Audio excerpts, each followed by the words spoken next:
Let's make the most amazing, quick and easy banana cake. It has everything you want in a banana cake. It's moist and packed with banana flavor, and it's the perfect pick-me-up for those chilly fall days, or let's be honest, every time you're having a cup of coffee. This recipe is a twist on my classic banana bread, and I'm going to show you how to really intensify that banana flavor using nothing but real bananas. No artificial extracts. When you top this with an easy cream cheese frosting, this might be one of the best cakes to cozy up with. First things first, let's mix the dry ingredients. In a bowl, combine the flour, baking soda, baking powder, cinnamon, and salt. Give these a rough toss and set aside. Now let's talk bananas and let's talk banana flavor. Lots of people think that adding an extra banana or two will enhance the banana flavor of the cake. No, that just changes the texture, making it dense and gummy. There's a difference between a cake being moist and it being dense and gummy. So how do you get a deeply flavored banana cake? To start off, you'll need 2 medium overripe bananas for this cake. Those nice spotty ones that are practically begging you to make banana bread. However, I don't want you to have to wait until your bananas are the perfect ripeness to make this cake, especially if you love banana cake. So here's the cool technique. It works even if your bananas are somewhat green, starchy, and inedible. Pop them on a baking tray and bake in a low oven at 300 degrees Fahrenheit for about 15 minutes or until they've darkened in color. The gentle baking process does 2 things to the bananas. It breaks the starch down into sugar, making the bananas taste sweeter, and it also releases more of the aroma molecules that make bananas taste, well, like bananas, making your banana cake or banana bread more banana-y. While these cool down, I want to thank the sponsor of today's video, FOREO. I love taking care of my skin, and I've recently come across the UFO 3 by FOREO Sweden. It's a deep facial hydration advice, and it's the newest product in their UFO range. It increases skin moisture levels by 126% in just 2 minutes.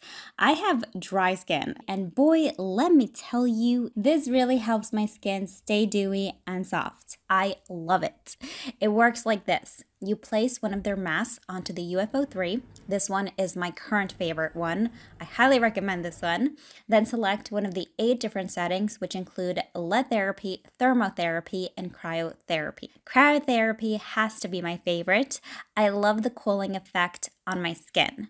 This also comes with an app which has great instructions for how to best use the device, and it also enables guided treatments. I'll leave the link for the UFO 3 in the description box. There's a great deal going on right now. You'll get 30% off if you click the link in the description, and on top of that, you'll get an extra 10% off if you're in the first 50 people who buy it using my coupon code 10EMMA.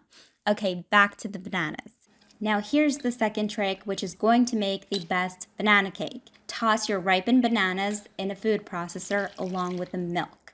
This will make a really smooth and flavorful banana puree, and you won't have any slimy banana chunks or lumps in your cake as everything gets combined together beautifully. Set aside to cool. Okay, so let's make this banana cake. In a large bowl, melt 1 stick of butter and add the brown sugar. This gives the cake a deep caramel-like flavor. It's delicious. Crack in 2 large eggs. You don't need any special equipment for this cake. I love to do it by hand. But if you're using a stand mixer, please use the paddle attachment instead of the whisk. We don't want to incorporate too much air. We're relying on a chemical raising agent to make this cake rise. If we incorporate too much air, the cake will rise too much and then crack, or worse, sink under its own weight. I've added the yogurt, which adds moisture and gives our cake that perfect texture. No, you won't taste it. I've also added the banana puree.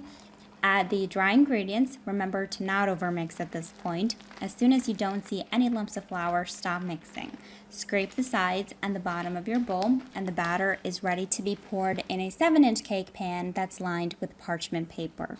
You can also use a 9 by 13-inch cake pan, but you'll want to double the recipe in that case. You're going to bake the banana cake in a preheated oven at 320 degrees Fahrenheit for about 35 minutes.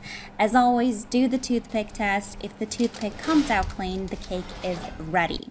The cake will smell amazing, and it's tempting to dig right into this cake, but we're going to let this cool completely because we will be frosting this cake. This cream cheese frosting will take your banana cake to another level. It's just 2 ingredients, cream cheese and powdered sugar. You want to use Philadelphia cream cheese or it may turn out runny. Work quickly to combine them. This will only take a few seconds, and if your frosting does go runny, head over to the written recipe on my website. I have some tips on there to help make sure to get a perfect stiff texture for the frosting. For frosting this cake, I think you have 2 options. You can go for a rustic swirl, which can hide a multitude of sins, even a sunken cake, or use your spatula to create a simple, even pattern. I prefer this method as this style of frosting ensures you get the right amount of frosting with every bite. You don't have to cut the edges of the cake. I just do this to reveal that beautiful cake texture so you can have a look at the moist crumb. In real life, I never do this. Whether you have ripened bananas or not, I really hope you'll make this cake. It's delicious and moist, and it's the perfect fall treat now that it's cooling down. You'll want to make this cake again and again.